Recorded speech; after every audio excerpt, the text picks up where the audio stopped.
আসসালামু আলাইকুম।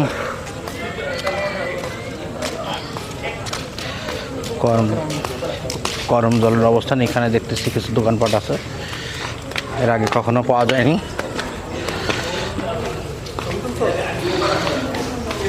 মধু কত টাকা নিল? হ্যাঁ, কেজি 1400 টাকা। আসলে কেবল খাই আসছি।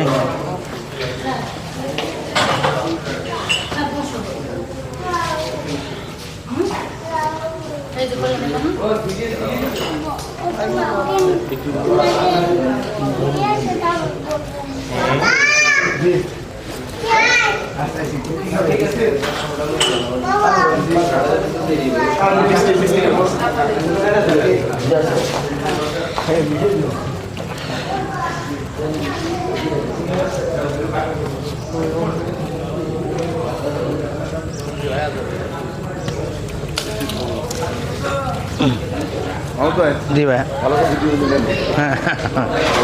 ভালো নেয়ার তলে আছে, যেমন স্টিকটাই হারিয়ে গেছে। হ্যাঁ হ্যাঁ, পড়ে গেছে কীভাবে যেন। বন্ধুরা আপনারা দেখতে থাকেন। আসলে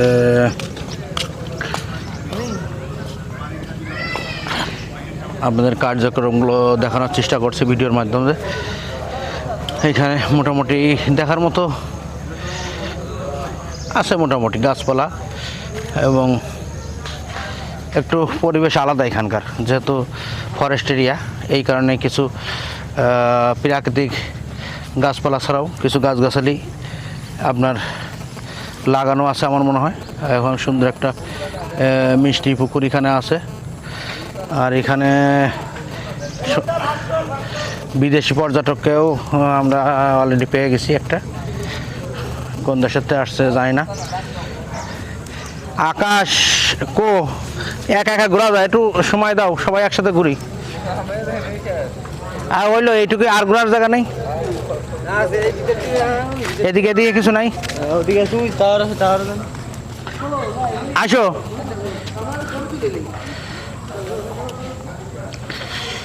সবই তো কম তোলা হয়েছে।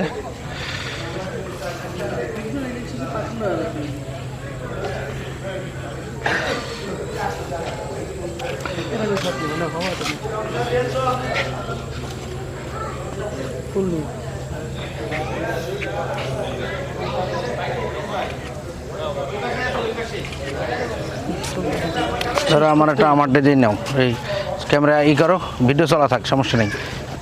ভিডিও বন্ধ করার দরকার লাগবে না, ভিডিও অবস্থায় করা যায় তো। কি করা যায়? হুম হুম।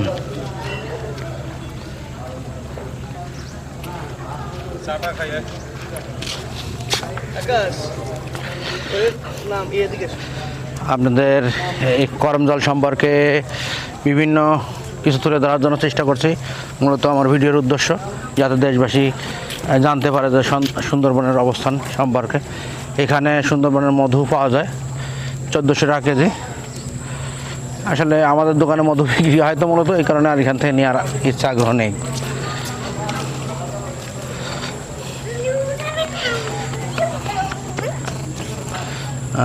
আমার ভাই চলে আসছে, হারিয়ে গেছে। কোকো ডাইল টাওয়ার করম জল সুন্দরবন। আমরা উপরে উঠতে চাই, উপরে উঠে সুন্দরবনের পরিবেশকে আরও সুন্দরভাবে দেখাতে চাই।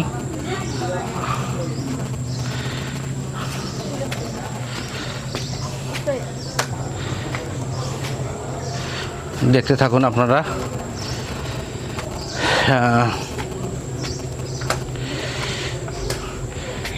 ডাব কয় টাকা পিস?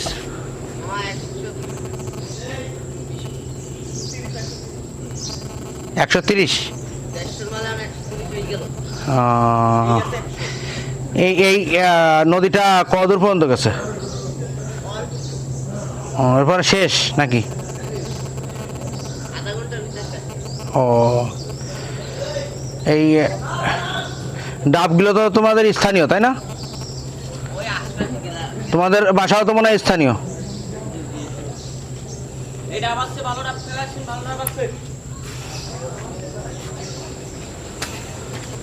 আমরা আস্তে আস্তে উপরে উঠছি আপনাদের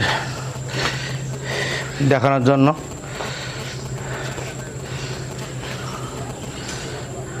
নিচে আমার আকাশ সাহেব, মহিল সাহেব ছবি তোলা ব্যস্ত আছে, বিভিন্ন পোজে ছবি নিচ্ছে তারা, দি হিরো। মহিলের বিভিন্ন ড্রোন আছে, ড্রোনের মাধ্যমে বিভিন্ন সময় বিভিন্ন ভিডিও করে থাকে, এই জন্য তার একটা আলাদা শখ সবসময় কাজ করে। আসলে ভ্রমণ যেমন শান্তি তেমন কষ্টদায়ক, সবার সাধ্যের বাইরে এবং সবাই সব জায়গায় উঠতে পারবে না।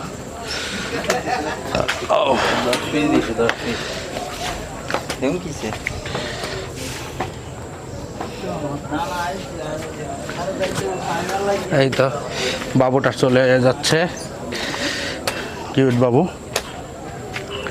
আসলে ওয়াচটার দেওয়ার মূল উদ্দেশ্য হলো যাতে বাইরের সৌন্দর্য আরও সুন্দরভাবে অবলোকন করা যায়, এটাই মূল উদ্দেশ্য। এই যে নদীটা চলে গেছে, এটা অনেক দূর পর্যন্ত এগিয়ে গেছে, সুন্দরবনের গহীনে চলে গিয়েছে। সো গাইজ, যারা আসতে চান তারা অবশ্যই আসবেন এবং সুন্দরবনের যে আসল সৌন্দর্য ভিউ এগুলো না আসলে প্রকাশ করা সম্ভব না। আমাদের জাহাজগুলো হয়তো দেখতে পাচ্ছেন আপনারা, নদীর মাঝখানে দাঁড়িয়ে আছে। আমরা ট্রলারের মাধ্যমে করমজলে প্রবেশ করেছি। এখানে আমাদের একটা লটারির ব্যবস্থা আছে, কোম্পানি করেছে।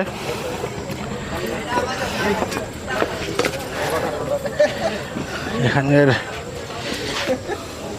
প্রতিটা কার্যক্রমই খুব কষ্টদায়ক এবং খুব খারাপ, তা অবশেষে আমরা অনেক উপরে উঠতে পারলাম। এখানে মনে হচ্ছে একটা হেলিপ্যাডের ব্যবস্থাও আছে, মাঝে মাঝে হয়তো বা কোনো কারণে কুমির আসে, বিভিন্ন সরকারি কর্মকর্তা উচ্চপদস্থ। এবং এখানে আপনারা দেখতে পাচ্ছেন উপর থেকে বিভিন্ন কুমিরের খাঁচার ভিতরে কুমির আছে। এখানে না আসলে আসলে দেখতে পারবেন না, ছোট নেটের ভিতর দিয়ে আসলে কুমিরের ছবিটা অত ক্লিয়ার আসে না। আপনারা ইনশাল্লাহ দেখে যাবেন। এবং অনেক ভাই ব্রাদার অলরেডি ওয়াচ টাওয়ারে উঠে গেছে।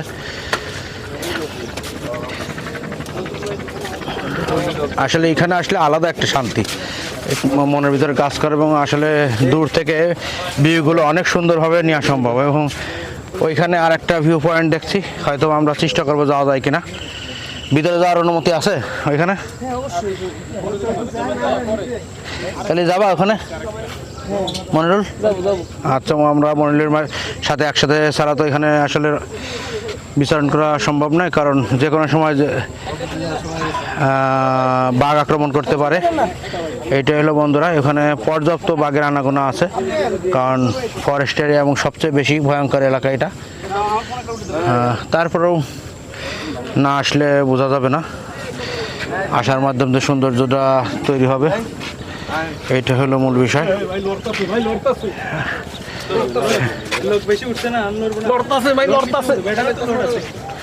আসলে লড়তাছে, আসলে এটা অনেক উপরে, তো এটাও আসলে বিপজ্জনক। কোনো কারণে যদি ভেঙে যায় সাথে সাথে মানুষ মারা যাবে। তারপর মানুষ রিস্ক নিয়ে, জীবনে ঝুঁকি নিয়ে উপরে ওঠে। আপাতত আমি ভিডিওটা শর্ট করলাম, অনেকক্ষণ ভিডিও দিয়েছি, আবার পরবর্তী ইনশাল্লাহ কোনো ভিডিও দেবো। সেই পর্যন্ত সবাই সুস্থ থাকুন, ভালো থাকুন এবং আমার ভিডিওগুলো সুন্দরভাবে দেখার জন্য আপনাদের বিনীত অনুরোধ করছি। খোদা হাফেজ, সবাই ভালো থাকেন। করমজল থেকে আমি খন্দকার মাহমুদুর রহমান বলছি। আল্লাহ হাফেজ।